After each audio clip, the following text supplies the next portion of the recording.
దేవునికి స్తోత్రాలు. మీ అందరికీ నా హృదయపూర్వక వందనాలు. Praise the lord. అందరూ ఎలా ఉన్నారమ్మా? అందరూ బాగున్నారని, దేవుని కృపలో మీరు అందరూ బాగుండాలని మనస్ఫూర్తిగా కోరుకుంటున్నాను. మత్తయి సువార్త 28వ అధ్యాయం 18వ వచనం. అయితే యేసు వారి యొద్దకు వచ్చి, పరలోకమందును భూమి మీదను నాకు సర్వ అధికారము ఇయ్యబడి ఉన్నది. దేవునికి స్తోత్రం. హల్లెలూయా.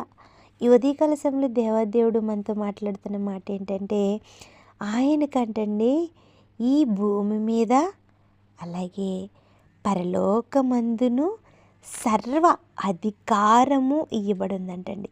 సర్వము, సర్వం అంటే అందులో 1, 2, 3, 4 కౌంట్ చేసుకోవడానికి ఏం లేదండి. సమస్తము, అన్నిటి మీద అధికారం ఉంది.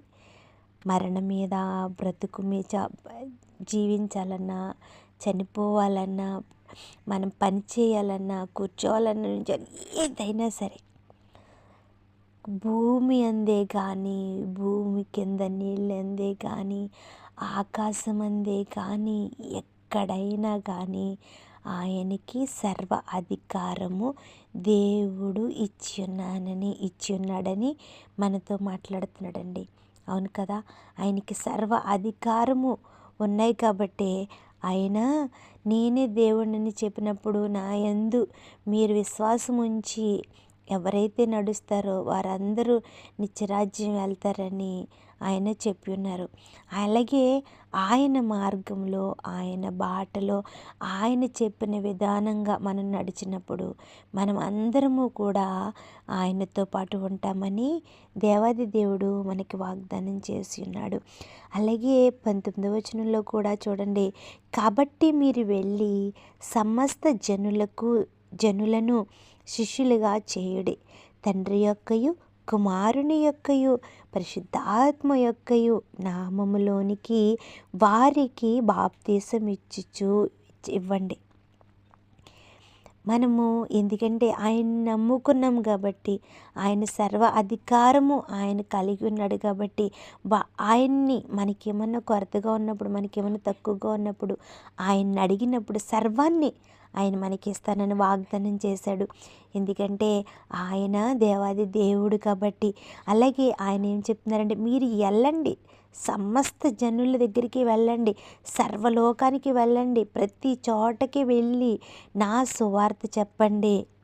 నేనే నిజమైన దేవుడిని, నా ద్వారా మీరు నిత్యరాజ్యం వెళ్తారు. నన్ను నమ్ముకుని, నన్ను వెంబడించి నేను ఈ లోకంలో ఎలాగైతే జీవించానో, ప్రేమ కలిగి, కఠినము లేకుండా, ఎవరిని దూషించకుండా, అందరినీ క్షమిస్తూ నేను ఎలా అయితే జీవించానో, నా మార్గంలో మీరు నడిచినప్పుడు పాపాన్ని విసర్జించి ప్రేమను అందరికీ పంచుతూ ఎలాగైతే నడిచానో అట్రీతిగా మీరందరూ నడిచినప్పుడు మనమందరము పరలోక రాజ్య వారసులుగా ఉంటామని దేవాది దేవుడు సర్వలోకానికి వెళ్ళి సర్వ సృష్టికి సువార్త చెప్పమని ఆయన శిష్యుల్ని ఆ దినాన్ని పంపించాడు.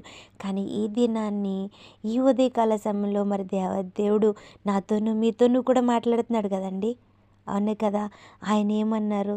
నేను పరలోకములోను ఈ భూలోకంలోను నాకు సర్వాధికారం ఉన్నాయి అని చెప్పినప్పుడు, ఆనాడు 12 మంది శిష్యులు అనేక చోట్లకి వెళ్ళి వాళ్ళు చనిపోవడానికైనా సిద్ధపడి కూడా వారి శిరచ్ఛేదన తల తీసేశారు. అలాగే ఒళ్ళంతా చర్మం అంతా ఒలిచేశారండి.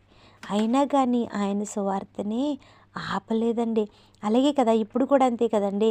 అనేక మంది బిడ్డల్ని చంపేస్తున్నారు, పీకలు కోసేస్తున్నారు, వాళ్ళ ఎదురుగుండా పిల్లల్ని చంపేస్తున్నారు, వాళ్ళ బిడ్డల్ని చెరుపుతున్నారు. అయినా కానీ సువార్త ఆగదండి. ఎందుకంటే ఆయన సర్వసృష్టికి కారణమై ఉన్నాడు. సర్వసృష్టిని ఈ లోకంలోనూ, భూలోకంలోనూ, అలాగే పరలోకంలోనూ సర్వ అధికారము కలిగిన దేవుడు ఆయనే ఏకైక దేవుడు కాబట్టి ఆయన కార్యాలు అనేక మంది ద్వారా జరిపించుకుంటూ ఉంటారండి. అలాగే ఉదయకాల సమయంలో వింటున్న ప్రతి బిడ్డ విశ్వాసం ఉంచాలి. ఆయన యేసుక్రీస్తు ప్రభువారు పరలోకంలోనూ భూలోకంలోనూ సర్వాధికారి అయి ఉన్నాడు. మనల్ని అందరినీ ఈ సమస్త సృష్టికి వెళ్ళి సకల ప్రజలకి ఆయన సువార్తని చెప్పి ఆయన అందరినీ ఆయన బిడ్డలుగా చేయమని నాతోనూ మీతోనూ అందరితో మాట్లాడుతున్నాడు. అలాగే ప్రతి బిడ్డ మారు మనసు పొంది బాప్తీసం తీసుకోవాలని, బాప్తీసం తీసుకోకుండా మనము నిత్యరాజ్యం వెళ్ళలేం కదండి. మొత్తం అందరూ ఎవరైతే ఆయన నిజమైన దేవుడని అందరి దగ్గర ఒప్పుకుంటారో వారందరూ కూడా బాప్తిసం తీసుకుని ఆయన బిడ్డలుగా మనమందరం ఒక్క ఆత్మనైనా రక్షించేవారుగా ఉండాలని మనము ఏదో ఒక తీర్ణంగా ఏదో ఒక రీతిగా మనము ప్రయాసపడుతూ ఉండాలండి. అలాగే 20వ వచనంలో నేను మీకు ఏ ఏ సంగతులను ఆజ్ఞాపించుతును వాటినన్నిటినీ గైకొనవలెనని వారికి బోధించుడి. ఇదిగో నేను యుగ సమాప్తి వరకు సదాకాలము మీతో కూడా ఉన్నానని వారితో చెప్పాను. చూసారండి, అవును కదండి, మనతోనే ఉన్నారండి. ఆయన ఆత్మస్వరూపే పరిశుద్ధ ఆత్మదేవుడు మనతోను మన అంతరంగముతోను ప్రతి దినము మనం చేస్తున్న పాపాన్ని ప్రతి దాన్ని కూడా మనకి చెప్తూ ఉంటాడండి. మనం తప్పు చేస్తున్నప్పుడు మనల్ని గద్దిస్తాడు, మనము మంచి చేస్తున్నప్పుడు ఇంకా చేయమని ప్రోత్సహిస్తాడు. ఎవరైనా ఆపదలో ఉన్నప్పుడు వాళ్ళని ఆదుకోమని మన హృదయము చెప్తూ ఉంటుందండి.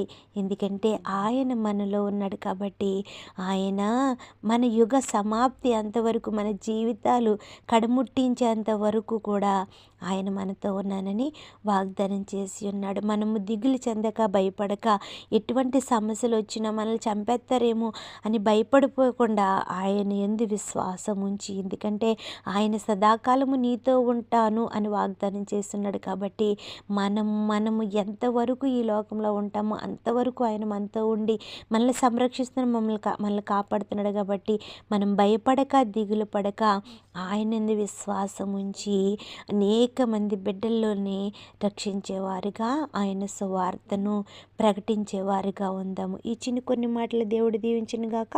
హల్లెలూయా, ఆమేన్.